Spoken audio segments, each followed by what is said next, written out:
There's been a significant escalation in the Ukraine conflict. Russia has massively raised temperatures in Europe. Russia has conducted mock nuclear drills in the Baltic region. Russia's mock missile strikes near Poland. Russia's mock nuclear drill has sent shockwaves across the region, and this cannot be taken lightly.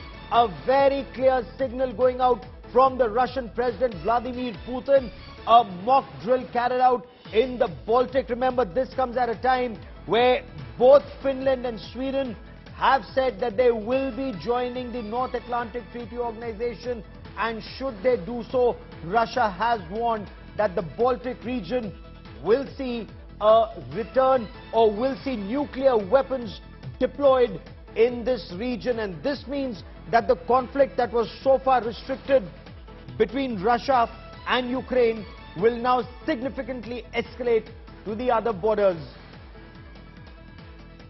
I have with me India Today's executive editor Shiv Aroor joining me for more on this big story. I also have with me Lieutenant General Sanjay Kulkarni, former Director General of the Infantry and someone who's studying this region very closely. But Shiv, to you first, make sense of a very clear message that comes out from the Russian President Vladimir Putin.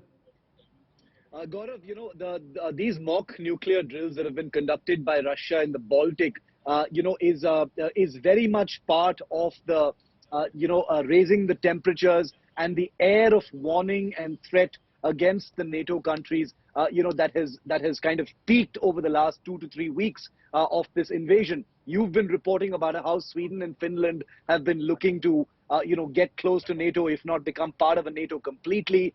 You've seen the United States ramping up the supply of NATO equipment into Ukraine.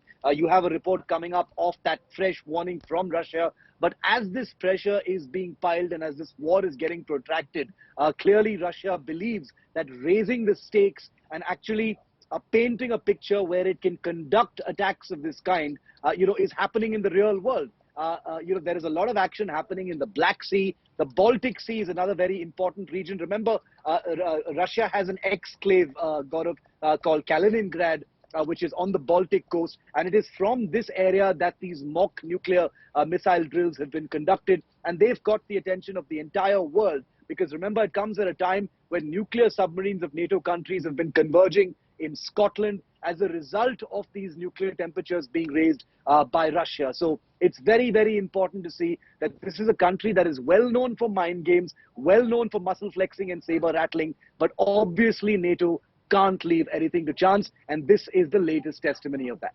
Shiv, stay with me. I also want to bring in Lieutenant General Sanjay Kulkarni. General Kulkarni, militarily, what does this mean on ground? So you have the North Atlantic Treaty Organization countries, and you have 3 countries who have their nuclear submarines. They're converging in Scotland. They are already there. Russia is bringing out its nukes to carry out a drill. Militarily, how do you see this? Do you see this as a significant escalation? Gaurav, 100%.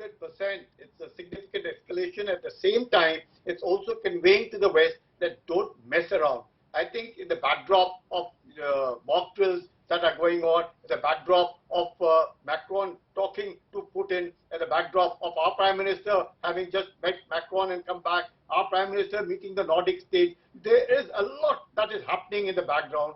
But despite all this, the Western pledge to Ukraine in billions and billions of dollars of military aid, which seems to be making Ukrainians feel very strong and feel that they can compete, be able to withstand the Russians. I think somewhere down the chain, one must understand that I agree with the Prime Minister when he says there are no winners in this war. If there are no winners in this war, instead of de-escalating it, now we're escalating it by giving them weapons, allowing them to fight. The Russians are hermetically sealing, their entire Mariupol. They're seeing to it that there is no entry to the Azov Sea, there is no entry into the Black Sea, and also, like what Shiv said, into the Baltic Sea. So there is a lot of things that are happening. It's time that the world took notice. Also, the kind of threats being said that these kind of escalation or the aid being given by the West to Ukraine might lead to something like World War III situation coming up.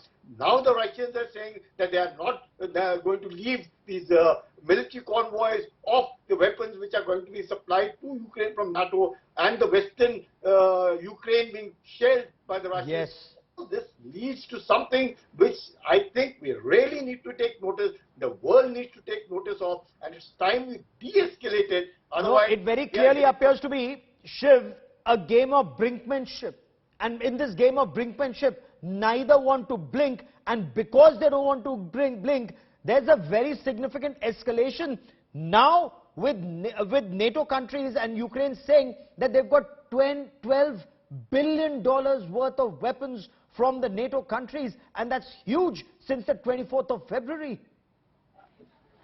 And you know, that's precisely where this latest warning from Russia, you know, becomes very, very operative, Gaurav.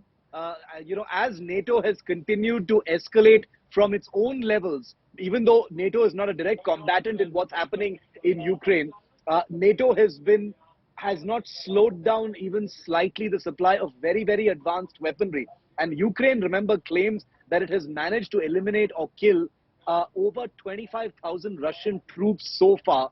A large part of it, whatever the actual number may be, you know, can be placed at the doorstep of, you know, very, very advanced NATO weaponry. So the NATO countries are being seen as, you know, all but complete combatants in this conflict already. So your question is very crucial, and what General Kulkarni says is really crucial.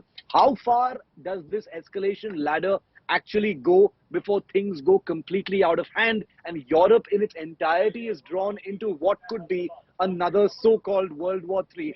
That is the real question being asked at this point, and I have a feeling that we could be very close to a decisive phase that will answer that question, Gaurav.